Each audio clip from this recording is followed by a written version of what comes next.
مفتی طارق مسعود کے بیانات کے لیے مفتی صاحب کے آفیشیل چینل مفتی طارق مسعود سپیچز کو سبسکرائب کریں۔ کمزور مالی حیثیت کی وجہ سے سسرال والے زکوٰۃ کے پیسوں سے آ کر مجھے تحفے تحائف دیں تو کیا اس جگہ رشتہ کرنا جبکہ میرے والدین کے گھر میں کشادگی ہے؟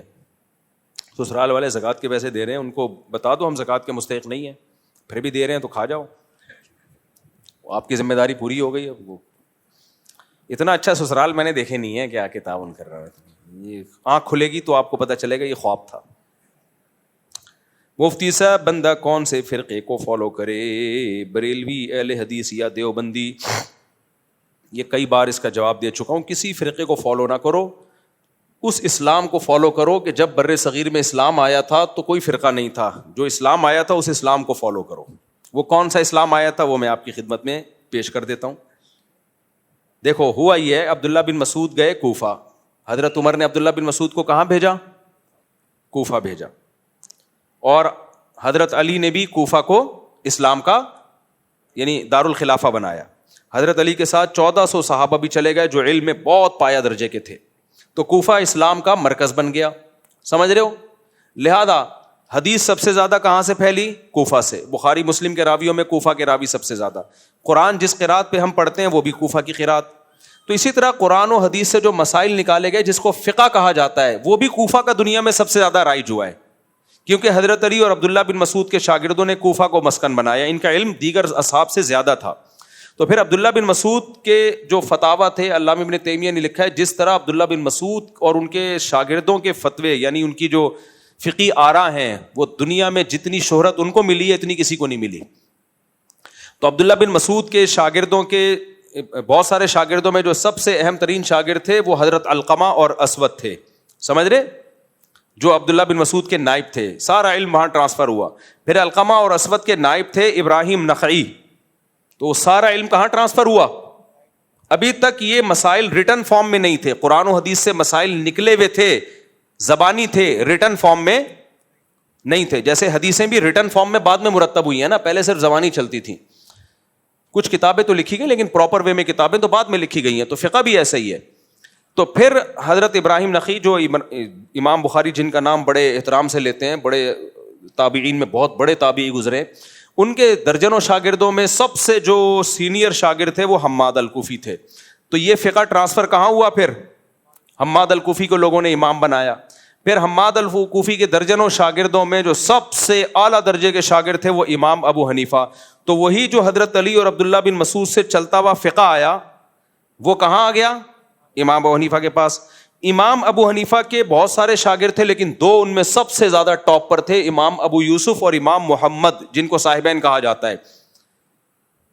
تو جب ان تک آیا نا یہ فقہ تو انہوں نے کہا کہ اس کو ریٹن فارم میں آ جانا چاہیے تاکہ مرتب ہو۔ اسلامی حکومتیں پھیل رہی ہیں، لا جب تک ریٹن میں نہیں ہوتا تو وہ ایک مضبوط نہیں ہوتا۔ تو امام محمد نے 6 کتابیں لکھیں، یہ بات کر رہا ہوں میں تقریباً 1200 سال پرانی۔ وہ 6 کتابیں کیا تھیں؟ سیر صغیر، سیر کبیر، جامع صغیر، جامع کبیر، المبسوط، الزیادات، یہ 6 کتابیں لکھی جو آج بھی ملتی ہیں، لائبریریوں میں موجود ہیں۔ ان 6 کتابوں سے وہ اسلامی فقہ جو نبی سے چلتا ہوا، عبداللہ بن مسعود، حضرت علی اور پھر علقمہ اور اسود اور ان کے واسطے سے ہوتا ہوا ابراہیم نخعی، پھر حماد الکوفی، پھر امام حنیفہ تک آیا، اور امام محمد نے یہ 6 کتابیں لکھ کے اس کو ریٹن فارم میں بولو مرتب کر دیا۔ تو دنیا میں سب سے زیادہ پھر اسی کو فالو کیا گیا۔ پھر جب اسلام دنیا میں گیا تو کوفہ کے مجاہدین دنیا میں سب سے زیادہ پھیلے ہیں، وہی مجاہدین بر صغیر میں آئے۔ سمجھ رہے ہو کہ نہیں سمجھ رہے؟ وہی مجاہدین کہاں آئے؟ محمد بن قاسم آیا، پھر دیگر لوگ آتے آتے علاقے فتح ہوتے ہوتے سندھ فتح ہوا، پنجاب، KPK میں افغانستان کے راستے اسلام آیا، وہی افغانستان گئے، کابل۔ تو ہوتے ہوتے ہوتے ہوتے افغانستان میں تو حضرت عثمان کے دور میں کابل فتح ہو چکا تھا، لیکن جو فقہ رائج ہوا وہ وہی فقہ جو امام محمد نے مرتب کیا تھا۔ اس وقت سے وہی فقہ چلتا ہوا آ رہا ہے۔ اس فقہ کو فقہ حنفی کہا جاتا تھا، اس لیے کہ اس کے مرتب کرنے والے کون تھے؟ امام ابو حنیفہ۔ تو وہ امام ابو حنیفہ کا فقہ نہیں ہے، وہ نبی کا فقہ ہے جو چلتے چلتے امام ابو حنیفہ تک پہنچا، اور امام محمد نے اس کو مرتب کر لیا, اور مرتب کرنے کے بعد اس کی نسبت امام ابو حنیفہ کی طرف ہو گئی. جیسے قرآن وہی تھا, چلتا چلتا حضرت عثمان تک آیا, حضرت عثمان نے ایک ترتیب دے دی ایک کتابی شکل میں, جس کو چونکہ مرتب حضرت عثمان نے کیا تو اس کو کیا کہا جانے لگا, مصحف عثمانی. اب لوگ کہیں کون سے قرآن کو فالو کریں, تو بھائی مصحف عثمانی کو فالو کرو. اب کوئی کہے میں مصحف عثمانی کو نہیں, میں مصحف محمدی کو فالو کروں گا, ہم کہیں گے بھائی صاحب یہ لفاظی ہے, مصحف عثمانی مصحف محمدی ہی ہے. اس کو عثمانی اس لیے کہا جاتا ہے کہ اس کو مرتب کس نے کیا ہے, حضرت عثمان نے مرتب کیا. اب کوئی کہ میں بخاری کو فالو نہیں کروں گا, میں نبی کی کتاب کو فالو کروں گا, ہم کہیں گے بھائی امام بخاری نے نبی کی حدیثوں کو جمع کیا اس لیے اس کو بخاری کا نام دے دیا گیا ہے, وہ محمدی حدیثیں. تو یہ جو فقہ آیا بر صغیر میں, بھائی جب سے اسلام بر صغیر میں آیا ہے نا, اسی کو فالو کیا جا رہا ہے. اب جو اس سے ہٹے گا وہ فرقہ واریت کی بنیاد رکھ رہا ہے کہ امت میں توڑ کیوں پیدا کر رہے ہو. سمجھ میں آ رہی ہے بات کہ نہیں آ رہی ہے؟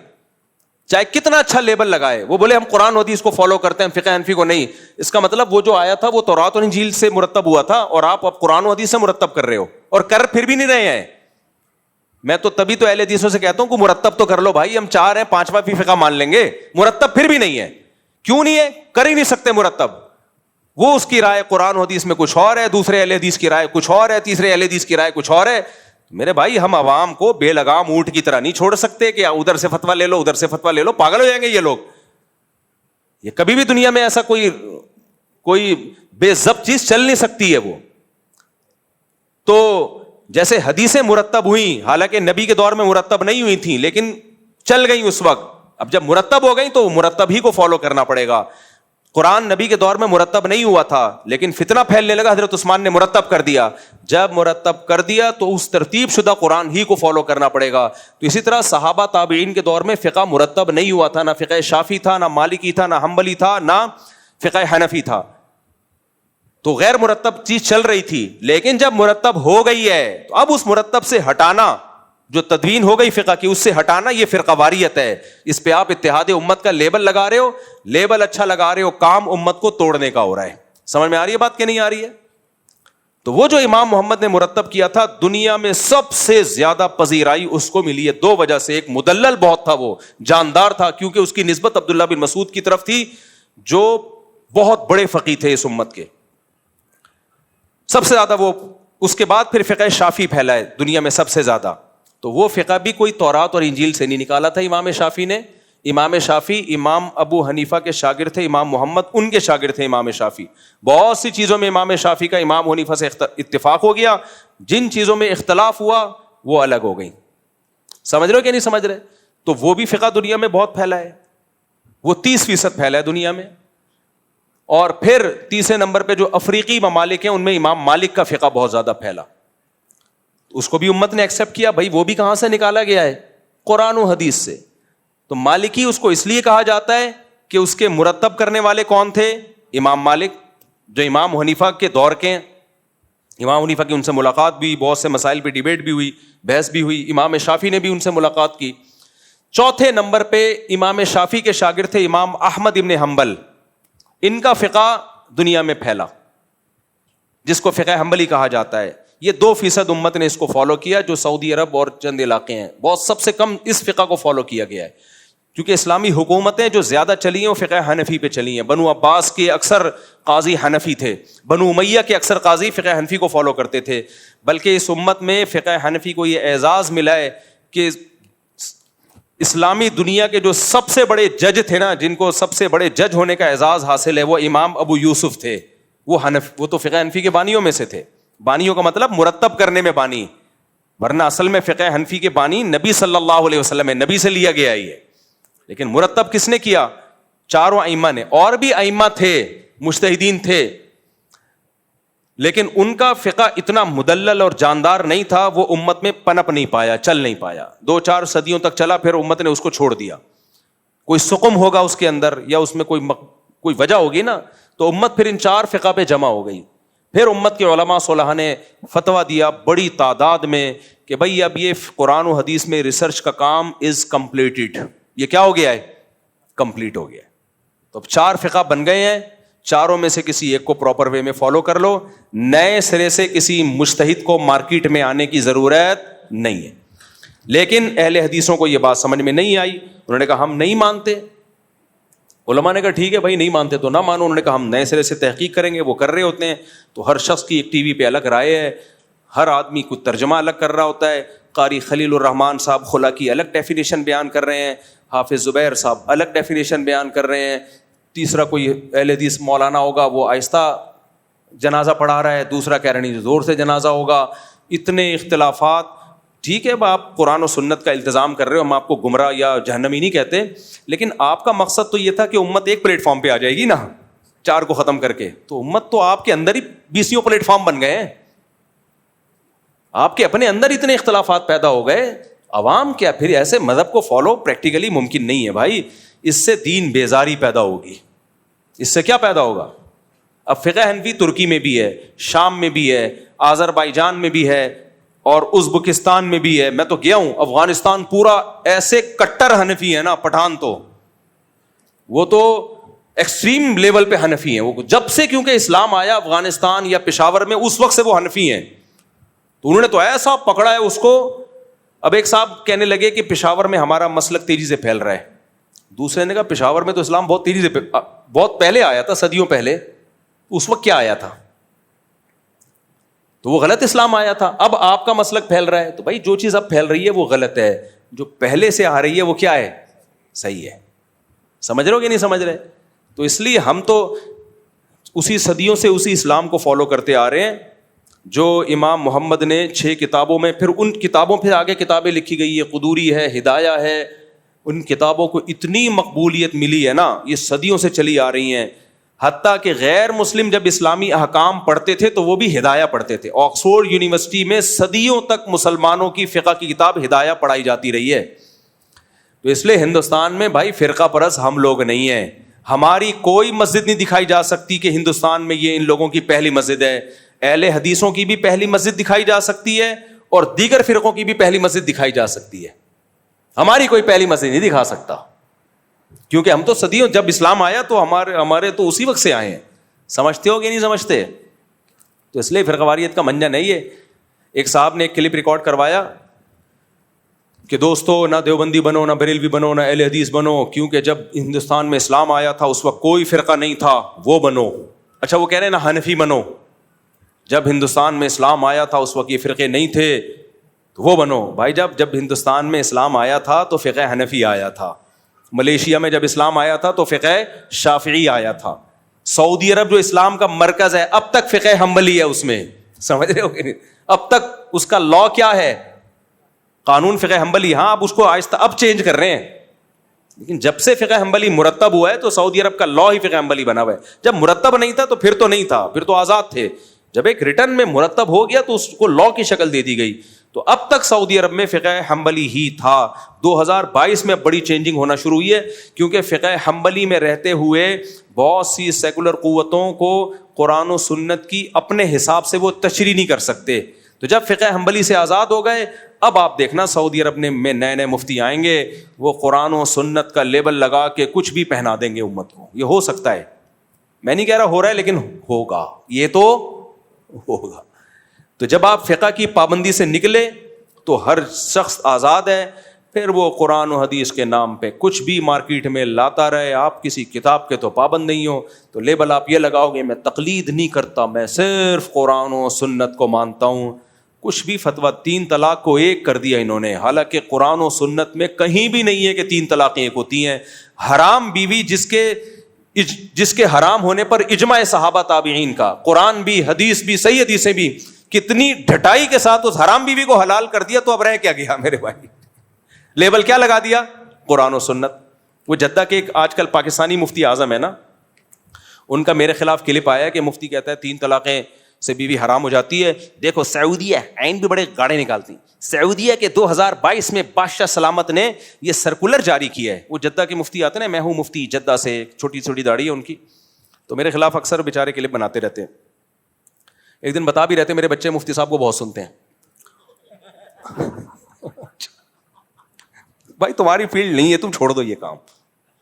میں آپ کا احترام کرتا ہوں, آپ جدہ کے مفتی اعظم ہوں گے, ہیں نہیں ویسے مذاق میں کہہ رہا ہوں, لیکن وہ لوگوں نے ان کو مفتی اعظم نام رکھا ہوا ہے کیونکہ وہ, اور پھر عین وین بہت نکال رہے ہوتے ہیں تاکہ تھوڑا سعودیہ کا لک بھی آئے نا. تو میرا مذاق اڑانا مقصد نہیں بھائی, قابل احترام ہے میرے لیے. لیکن محترم دلیل کیا دے رہے ہیں یہ میرے بارے میں نا, کہ نہیں دیکھیں سعودی عرب میں 2022 میں بادشاہ سلامت نے سرکولر جاری کیا ہے کہ اب کسی مفتی کو اجازت نہیں ہے کہ وہ 3 طلاق کو 3 قرار دے. کورٹ سے فیصلہ جاری ہوگا 3 طلاقیں 1 ہوں گی, یعنی کوئی مفتی 3 کو 3 نہیں کر سکتا. اب کورٹ کا فیصلہ کیا ہے, 3 طلاقیں کتنی ہوں گی, 1. نیچے لوگوں کے میرے خلاف بھی کمنٹس, اور ان کو واہ زبردست. تھوڑی سی سینس استعمال کر لو. 2022 میں سعودی عرب قانون بنا رہا ہے کہ 3 1 ہوں گی. اس کا مطلب سعودی عرب میں جب سے اسلام آیا ہے 2022 تک 1400 سال تک سعودی عرب کی عدالت فیصلہ کرتی رہی ہے 3 طلاقیں 3 ہوں گی. تبھی تو بادشاہ کو وہ چینج کرنا پڑا 2022 میں, ورنہ سرکولر جاری کیوں کرتا بادشاہ. 2022 میں جو سرکولر آ رہا ہے وہ اسلام ہے, اور 2022 تک سعودی عرب گھاس کھا رہا تھا کیا ہے بھائی, نہیں آئی سمجھ میں. تو یہ تو محترم کا سینس ہے کہ 2022 والے کو کر رہے ہیں کہ دیکھو انہوں نے بھی قرآن حدیث کو فالو کرنا شروع کر دیا ہے. تو بھائی صاحب انہوں نے قرآن کر دیا ہوگا, میں کسی پہ الزام نہیں لگاتا. سعودی حکومت تو 2 منٹ میں بندہ مارکیٹ سے شارٹ کرتی ہے. لیکن آپ خدا کے لیے سعودی عرب میں رہو, ہم بھی جاتے ہیں رہتے ہیں عزت کے ساتھ, عمرہ کرتے ہیں, محبت کے ساتھ واپس آ جاتے ہیں. غیر ضروری فضائل پیش نہ کریں, آپ غیر خاموشی اختیار کر لیں, بس اتنا کافی ہے. یہ کائنڈلی آپ نہ کریں.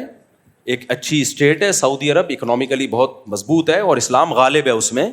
محبت کریں سعودی عرب سے, خدا نہ خواستہ سعودی عرب پہ کوئی بات آتی ہم سب جان دیں گے, حرمین ہے بھائی. لیکن کائنڈلی یہ نہ کہیں کہ 2022 میں یہ فیصلہ کر دیا تو حنفیوں کا غلط تھا, اور یہ حنفیوں کا بھی تو اجماع امت ہے بھائی 3 طلاق کے 3 ہونے پر. تو یہ کائنڈلی وائنڈلی کر کے نا کچھ بھی چلا دیتے ہیں مارکیٹ میں. تو یہ حال ہوگا کہ جب آپ تقلید چھوڑو گے ائمہ اربعہ کی, تو پھر حرام بیوی بھی ڈھٹائی کے ساتھ قرآن و سنت کا لیبل لگا کے حلال ہوگی, جو کہ لوگ کر رہے ہیں. اور یہ اس مسئلے پر بیٹھتے نہیں ہیں اہل حدیث, لوگ بیٹھتے نہیں ہیں. یہ 3 طلاق کے مسئلے پر نہیں بیٹھتے اہل حدیث کے, ایسا بھاگتے ہیں. میرے دوستوں میں بھی اہل حدیث ہیں, مجھ سے بہت سارے اہل حدیث مسائل بھی پوچھ رہے ہوتے ہیں اور اپنے مسلک پہ چل رہے ہوتے ہیں, 2-4 مسائل مجھ سے بھی پوچھتے ہیں. تو میرا مقصد کسی کی توہین نہیں ہے, لیکن بھائی 3 طلاق کے مسئلے میں اہل حدیث بالکل خالی ہیں, ٹھیک ہے نا, گھماتے ہیں باتوں کو. اور یہ کبھی ابھی قاری خلیل الرحمان صاحب آئے تھے نا, مفتی رشید احمد خورشید صاحب, وہ بیٹھ گئے تھے رمضان میں. میں نے کہا ان کو 3 طلاق کے مسئلے پہ دائیں بائیں نہیں جانے دینا, ان سے یہ ڈیبیٹ مکمل کروا کے چھوڑنا. آپ طلاق ثلاث کا مسئلہ رمضان میں اٹھائے, میں نے کہا ان سے کہیں اب اٹھاتے رہیں اس کو, لیکن وہ انہوں نے چینج کیا, وہ 2-4 کوئی اور مسئلے پہ بات کرو. کیوں اور آپ تو ہم 8-10 سال سے آپ کو ٹی وی پہ دیکھ رہے ہیں, یہ مسئلہ آپ اٹھا رہے ہو, حدیثوں کا ترجمہ بھی غلط کر رہے ہو آپ. تو یہ مسئلہ ہے, اس لیے میرے بھائی زبانوں کو قابو میں رکھا کرو. اور اگر نکل گئی نا 3 فائر ہو گئے ہیں حرام کرنے کی, حرام کو حلال کی کوشش نہ کرو. مفتی صاحب بندہ کون سے فرقے کا چاہیے, میں نے پورا جواب دے دیا کون سے فرقے کو فالو کرنا ہے. کسی فرقے کو فالو نہیں کرنا, لیکن وہ اسلام جس کا عبداللہ بن مسعود کے شاگردوں نے جس کو مرتب کیا ہے, اس مرتب فقہ کو فالو کرنا ہے, وہی عین اسلام ہے. اور اگر وہ اچھا نہیں لگ رہا تو پھر شافعی فقہ کو فالو کر لو. آج کل کے جو نام نہاد مجتہدین ہیں, یہ اتحاد کے نام پہ نئے فرقے لانچ کر کے آپ کو فرقہ واریت میں الجھا دیں گے. مت بنو دیوبندی, ہمیں کوئی اس نام سے کوئی لگاؤ نہیں ہے, آپ نہ بنو دیوبندی. یہ تو بہت بات کی نام پڑا ہے نا دیوبندی.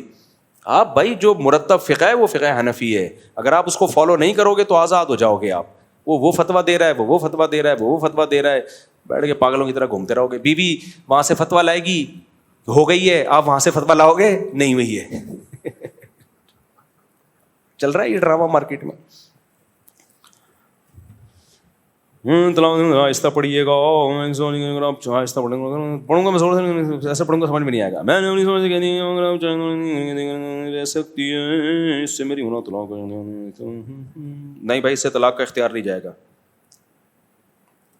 نہیں اس سے طلاق کا اختیار نہیں جائے گا, انہوں نے منع کیا, پھاڑ دیں اس کو, آپ بھی نہ پڑھ لیں گے.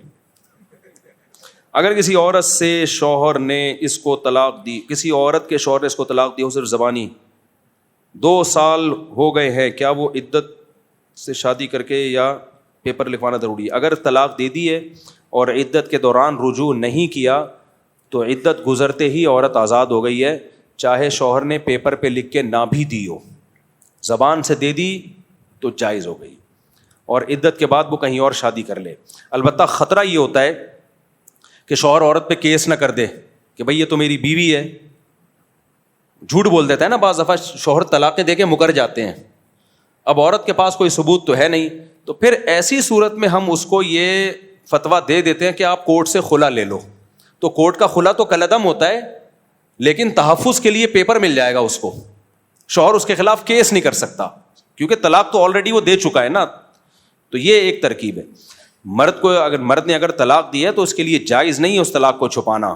عورت اگر پیپر مانگ رہی ہے تو اس پر واجب ہے کہ وہ پیپر لکھ کے دے تاکہ کنفیوژن میں نہ رہے وہ.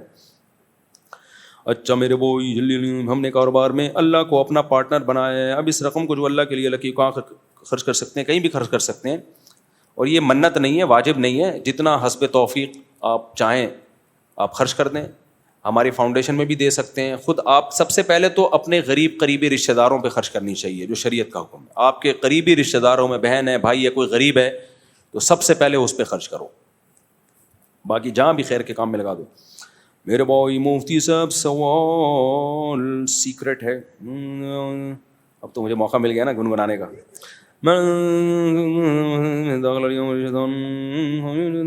اتنا کچھ سیکرٹ بات تو نہیں لکھی, میں سمجھا پتہ نہیں کوئی کیا لکھا ہوا ہوگا اس کے اندر. یہ کوئی سیکرٹ بات تو نہیں, کوئی سیکرٹ بات نہیں ہے یار. ان کو بھائی دل نہیں لگ رہا, پڑھو, لگ جائے گا دل انشاءاللہ. مجھے اس پہ سیکرٹ پہ غصہ آ رہا ہے, مجھے ایسی کون سی سیکرٹ بات. میرے مالی حالات کچھ سال سے خراب چل رہے ہیں, دعا فرما دیں اللہ تعالیٰ حالات بہتر کرے. دل سے دعا ہے جی اللہ تعالیٰ آپ کے حالات بہتر کرے, قرضہ اتار دے آپ کا. یہ سوال ایک آخری پڑھ لیتا ہوں, پھر ایک چھوٹی سی بات آپ کے سامنے کروں گا. جو میرے سے اتوار کو لوگوں کی ملاقاتیں بہت ہوتی ہیں, مجھے بہت کچھ لوگوں سے سیکھنے کا موقع ملتا ہے, تو میں پھر سوچتا ہوں کہ یہ بات میں لوگوں سے شیئر کروں گا, اپنے تجربے وہ ابھی شیئر کرنے والا ہوں آپ سے. مفتی صاحب میں جب قضائے حاجت سے فارغ ہو کر اٹھ رہا ہوتا ہوں تو کچھ قطرے ہمیشہ گر کر کپڑوں پر لگ جاتے ہیں, اس وقت مجھے بار بار کپڑے بدلنے پڑتے ہیں. ٹیشو پیپر جیب میں رکھا کریں اور جگہ کو سکھا لیں, پھر بھی اگر کوئی ایک آدھ قطرہ نکل آئے تو اندازے سے شلوار کا وہ حصہ دھو لیں. ویسے ایک دو قطرے ویسے بھی معاف ہیں, اس کے ہوتے ہوئے بھی نماز پڑھ سکتے ہیں, سمجھ رہے ہیں. لیکن اگر آپ کا غالب گمانے کے پیشاب زیادہ پھیل چکا ہے تو اندازے سے شلوار تھوڑی سی دھو لیں, اندازہ بھی کافی ہے. اس کے لیے خوردبین سے مطالعہ کرنا کہ ادھر قطرہ لگا ہوگا اور باقاعدہ اس کو گوگل میپ پہ جا کے سرچ کرنا, اس تکلف کی ضرورت نہیں ہے. حضرات فقہاء نے مسئلہ بیان کیا ہے کہ آپ کے 2 پائنچے تھے, دونوں میں سے ایک گندا ہو گیا, ناپاک ہو گیا, خشک ہو گیا. اب آپ کو سمجھ میں نہیں آ رہا کون سا ناپاک ہوا تھا, تو اندازے سے کوئی بھی ایک دھو دو کافی ہے. سمجھ رہے ہو کہ نہیں سمجھ رہے؟ تو یہ وہی فقہ حنفی نا صدیوں سے جو چلا آ رہا ہے. فقہاء نے بہت پہلے ہی مسائل نمٹا دیے. پہلے حدیث سے پوچھو گے وہ اجتہاد کرنا شروع کر دے گا. قرآن و حدیث میں تو اس کی وضاحت ہے ہی نہیں نا, کہاں سے لاؤ گے ایسا اجتہاد؟ پھر وہ کچھ اور بتائے گا, وہ کچھ اور بچائے گا, دونوں پانچے تو وہ کہے گا, کوئی کہے گا دھو ہی نہیں, کوئی کیا کہے گا, کوئی کیا کہے گا. تو یہ بڑا مسائل. ہمارے تو ایک مرتب فقہ چلا آ رہا ہے. تبھی آپ حنفیوں میں یا شافیوں میں پوری دنیا میں جہاں بھی جاؤ گے 99% سیم جواب ملے گا. 1% میں ہاں جدید مسائل میں اجتہاد ہوگا, جو جدید مسائل ہے, تو 1% میں آپ کو اختلاف ملے گا. وہ بھی بسا اوقات کم علمی کی وجہ سے. وہ ریلائبل مفتی نہیں ہوتا, اس کے پاس علم کامل نہیں ہوتا.